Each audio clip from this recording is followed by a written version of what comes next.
Part 1. 1. Their first date wasn't necessarily special. They met at the movies. It was National Popcorn Day, so you could take any size bucket to the movies and they'd fill it up. People brought all sorts of containers. Katie brought a pretty good sized bucket, and Cole ate popcorn till he was bursting at the seams, and then he ate more. They watched some horror flick about a kid who was to become the devil or something. His grandma and her witch friends were slowly doing rituals on him and sacrificing people to him or something. Cole really didn't understand it, but she loved it, and they held hands the whole time, so that made the movie better somehow. On the way out, she asked if he liked it. He smiled and said, "No, I really didn't get it." She just giggled and said, "That's okay. Thanks for going with me. I really didn't want to see it alone." They walked around after, talking, getting to know each other, laughing at each other's jokes, and by the end of the date, they were making out in the back of his car. He had his shirt off, which isn't saying much. Any chance Cole could have his shirt off, he would. She was slowly putting on the brakes when Cole finally noticed that they weren't going to fuck on their first date in the back of his car. They looked at each other. Then she grabbed his right hand, kissing all his fingers, starting with the thumb to the pinky. Then she kissed his right nipple. Then she took his left hand, kissing his left thumb all the way to the pinky. Then she kissed his left nipple. Then she kissed his forehead. Finally, she kissed him, and a kiss is downplaying it. It was more like a dance, almost like a salsa dance in kiss form. It was spiritual, better than any drug that he ever took in his whole life. His whole body tingled. Then she slowly pulled away and giggled. He stuttered. "What was that?" She said, "I put a spell on you," and tapped the tip of his nose with her finger, which made him blink suddenly. Tearing up and blurry-eyed, he came back to this world with a great sense of unease. She giggled again. Cole was left speechless. Then she said, "Kidding," got out of his car and began to walk away, which freaked him out so bad that he jumped out of his car, shirt off, pants unbuttoned, one shoe on. He ran after her. Thank God no one was around. They might have called the cops. When he caught up to her, he asked, "Hey, really, what was that?" She just said, "Sure, I'd like to see you again. Here's my number." Handed him a business card, smiled, then walked away. Cole again was left speechless, flabbergasted. Seriously, what the fuck just happened? Coming back to himself, he felt this uncontrollable throbbing in his pants. Now noticing that he had the biggest boner ever and it's bulging out of his unzipped pants. Thank God he still had his boxers on.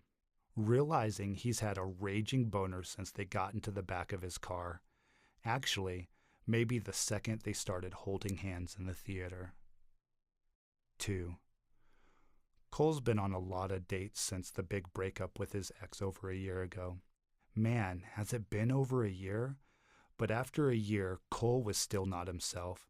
Not that the breakup with Sin was terrible, because it wasn't terrible. It was horrible. The very last thing they said to each other was him yelling at the top of his lungs, "You fucked Mr. Noodle!" And her yelling back as she slammed the door, "Yeah, and he's way better than you." He met Sin, which is short for Cindy, graduation night, after graduating from the same college, same field, almost the same classes, and never once noticing each other until later at the local bar, which they both went to religiously. Cole went to play a game of pool, and there was Sin, pool stick in hand, just looking for someone who wanted to play. She spotted Cole walking up, and before he could say anything, she said, "Hey, you," and pointed like there was a whole group of people wanting to play, and she was choosing him. "Hey, you, yeah, you want to play me a game of pool?" They played all night, laughing, getting graduation drunk. The relationship lasted 3 years, the longest for Cole. They lived with each other after college. Cole was offered a job and a contract bonus, which he used to put a down payment on a place, and he bought a car. 3. Sin just moved in. It was never really talked about, but just kind of fell into place. She got a job a month and a half later, and they went into their roles, never really talking about marriage or kids, but definitely in a serious relationship. At least that's what Cole thought. So when she had a business trip to New York, they kissed goodbye, and she called when she got there. But when she got back, she seemed different, edgy, and by the end of the night, she was telling him about how she was in the hotel bar when a guy came in and sat next to her. Nothing unusual about it. But she couldn't help thinking that she knew the guy. Before too long, they got to talking. Turns out that he was staying in the same hotel. After a couple drinks, one thing led to another, and she ended up back in his room. She really did know him. He was Mr. Noodle from Sesame Street. She grew up watching him and realized she had a mild crush on him. Ended up fucking his brains out at the Sheraton on 6th. I guess we could mark that off her fuck list. Cole couldn't stop thinking about it. Mr. Noodle, Mr. Noodle, Mr. fucking Noodle. Mr. Noodle, Mr. Noodle, Mr. fucking Noodle. Mr. Noodle, Mr. Noodle, you fucked Mr. Noodle. And that just kept playing in his head. And that's where the fight started. And that's where the relationship ended. He couldn't get back to himself. Sin seemed to always be there.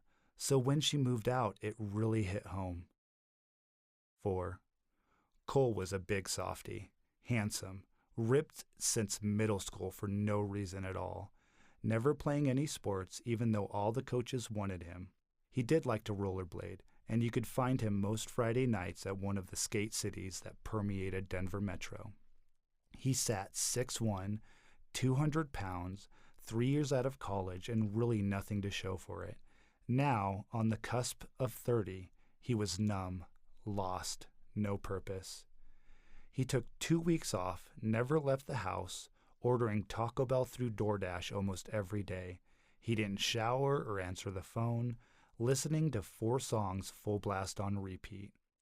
Let's Dance to Joy Division by the Wombats, Romeo and Juliet by Dire Straits, If You Could Only See by Tonic, and Far Behind by Candlebox. When that got old, he watched One Day on Netflix. He had weird-ass dreams of all the Sesame Street Muppets watching Sin and Mr. Noodle fuck on set. And the Muppets were always eating Taco Bell. He noticed each Muppet seemed to have his favorite item. Big Bird liked the Nacho Bel Grande, Bert liked the Pintos and cheese, Ernie liked hard-shell tacos, Snuffleupagus had a double-decker, and Oscar had a tostada.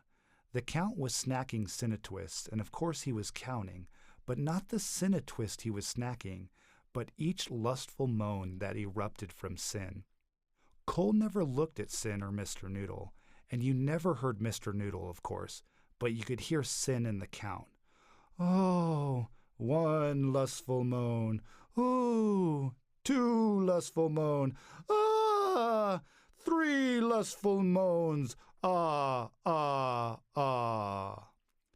After a minute, he knew Mr. Noodle had finished because all the Muppets were extremely excited, jumping around and celebrating. Then you heard the count. 1 cream pie. Ah, ah, ah. That's when his buddy Sam finally got him out of the house. They went to lunch and Sam suggested this dating app. Cole said, nah, not right now. But he did start the motions of life after a big breakup. Showering, working, not ordering Taco Bell through DoorDash. 5. A couple months later, at a Nuggets game against the Suns, as the Joker made a triple-double, Sam suggested the app again. This time Cole was up for it. The app was called Friday. The app set you up with a date not necessarily on Friday, even though that's when most of the dates were lined up for. All you did was log in, say what day and roughly the time and area, and the app tells you who, where, and when. Cole's been on a lot of dates. Nothing spectacular. So when he logged in and accepted a date with Katie at the Crosstown Movie Theater Friday night at 7, he didn't think anything of it. They met at the entryway, Cole bought the tickets, and with Katie's big-ass bucket, they went in. After Cole got back to his car, his boner had abated, and he was able to think clearly. Or kind of clearly. Man, he really had fun tonight. He hasn't been this excited in a long time. He slowly got his shoe on, leaving his shirt off. No reason to put it on now. All he was going to do is go home. He sat in the driver's seat, started the car, flipping through the stations and subconsciously or